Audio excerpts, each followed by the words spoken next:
স্বাধীনতা করে দিয়েছেন। একটি তলাবিহীন ঝুড়িকে বিশ্বের কাছে একটা উন্নয়নশীল রাষ্ট্র হিসাবে বিশ্বের কাছে পরিচিত পেয়েছিলেন। সংগ্রামী সাথী বন্ধুগণ, আজ স্পষ্ট আসে গত 16টি বছর জাতীয় সরকার যখন ক্ষমতায় ছিল আধিপত্যবাদের শক্তি নিয়ে শেখ হাসিনা বাজার স্বাধীনতার ঘোষক শহীদ জিয়াউর রহমানের নাম, বাংলাদেশের স্বাধীনতার ইতিহাস, খালেদা জিয়ার ইতিহাস তারা মুছে ফেলতে চেয়েছিল। তারা চেয়েছিল ৭ নম্বর জাতীয় বিপ্লব সংহতি দিবসের চেতনাকে মুছে ফেলতে।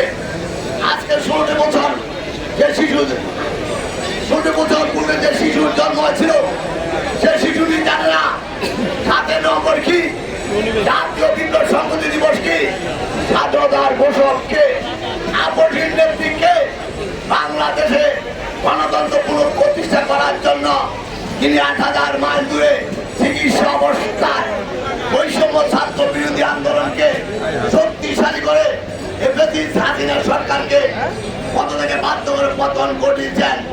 আজকের পতন সেটা জানে না। তাই বলতে চাই, আপনার শ্রমিক দলের বাইরা জিয়াউর রহমান বলে গিয়েছেন, আমি একজন শ্রমিক, এ পরিচয়ে গর্বিত। আপনাদেরকে ঘরে ঘরে যেতে হবে, স্বাধীনতার ঘোষককে শহীদ জিয়াউর রহমান, এ কথা পৌঁছে দিতে হবে। বহুজনে গণতন্ত্রের প্রবক্তাকে শহীদ জিয়াউর রহমান, এ কথা ঘরে পৌঁছে দিতে হবে। স্বৈরাচার এরশাদ সরকারকে রাজপথে পতন ঘটিয়ে কে আপসীর উপাধি পেয়েছিলেন একসাথে বেগম খালেদা জিয়া। বাংলাদেশের জাতীয় সরকারকে পতনের জন্য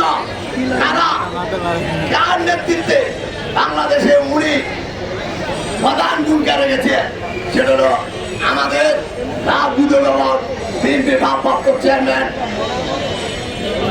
জনতা তারেক রহমান।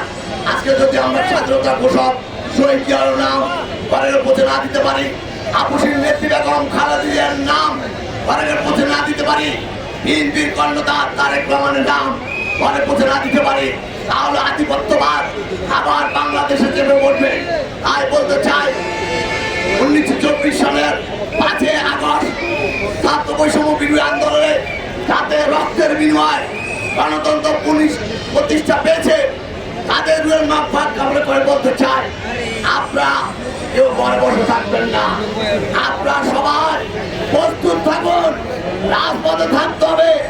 এখনো বাংলাদেশের স্বাধীনতার সার্বভৌমত্ব নিয়ে ষড়যন্ত্র চলছে। উনি হাসিনা পার্শ্ববর্তী দেশে বসে এখনো দিন রাত আবার দেশের সরকারকে প্রতিষ্ঠা করার জন্য নীল স্বপ্ন দেখছে।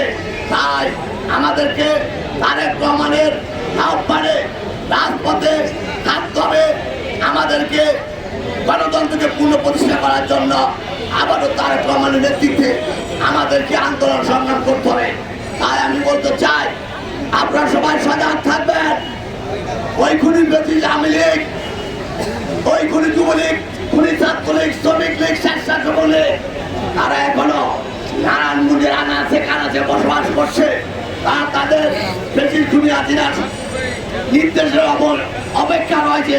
তারা যে কোনো সময় রাজপথ অরাজকতা সৃষ্টি করতে পারে, নৈরাজ্য সৃষ্টি করতে পারে। তাই আমাদেরকে প্রস্তুত থাকতে হবে। তারেক রহমানের নেতৃত্বে আমরা রাজপথে ওই ফ্যাসিস্ট এবং নৈরাজ্যবাদীদেরকে প্রতিরোধ করতে হবে।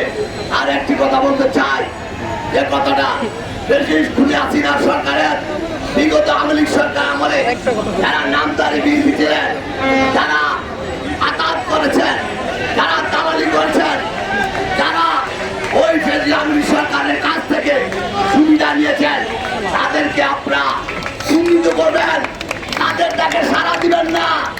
যারা ওই গডফাদার উসমান ফ্যামিলি দালালি করেছেন, বিগত আওয়ামী লীগ সরকার দালালি করেছেন, তারা দলের দুশ্মন, জাতির দুশ্মন, তারা কোনো আন্দোলন সংগ্রামে বিশ্বাসী নয়, তারা দালালিতে বিশ্বাসী। আমি বলবো, আসুন আমরা শ্রমিক দলের ভাইরা প্রস্তুত থাকি। আগামী দিনে তারেক রহমানের ডাকে আমরা অতীতে যেভাবে রাজপথে ছিলাম, বর্তমানও থাকবো, ভবিষ্যতেও থাকবো। আমরা তারেক রহমানের নেতৃত্বে বাংলাদেশের 20 কোটি মানুষের মুখে হাসি ফুটিয়ে সমৃদ্ধ জনগণের কাছে ফিরে দিয়ে ভোটের অধিকার ফিরে দিব, গণতন্ত্রের উপরে প্রতিষ্ঠা করব এবং ছাত্র সমাজকে সুশিক্ষায় শিক্ষিত করে এদেশে বেকার সমস্যার সমাধান করতে হবে, শ্রমিকদের কাজের ব্যবস্থা করতে হবে। এই আশা ব্যক্ত রেখে আমি আমার বক্তব্য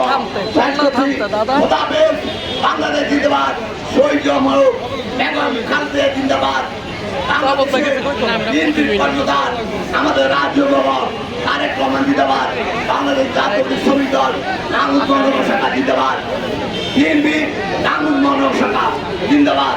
আসসালামু আলাইকুম।